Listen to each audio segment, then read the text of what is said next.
In this project, we built a robotic leg prosthesis for individuals with above-knee amputations.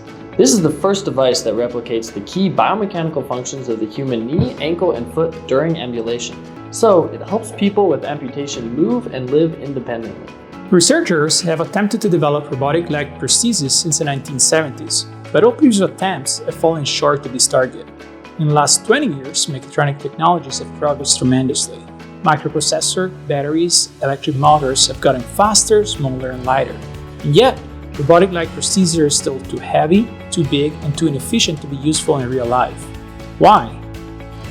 To answer this question, we studied how human legs move. We found that the agility and efficiency of human legs are largely the results of passive dynamics, specifically the way inertia and gravity interact with our limbs during gait. We also found that human legs can generate high torque and high velocity, but not at the same time.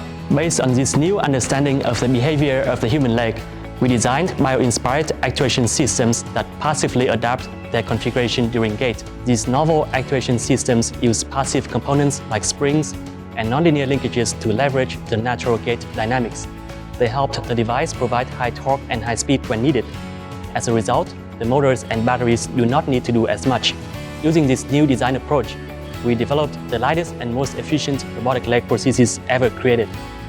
Our robotic leg can enable individuals with amputations to walk naturally and climb stairs 1 or 2 steps at a time, as they did before amputation. They can also walk on level ground indefinitely without charging the batteries. There are tens of millions of people living with leg amputation worldwide that struggle with everyday life due to poor mobility with available prostheses. Our lightweight robotic leg provides new opportunity to help them move, be independent, and give them the freedom to pursue their life goals. We have partnered with Ottobock, the largest prosthetics company in the world, to refine our design and obtain FDA approval. With the support of the National Institutes of Health and Department of Defense, we have started human trials to provide clinical evidence for this technology. We hope to bring this new technology to the people who need it as soon as possible.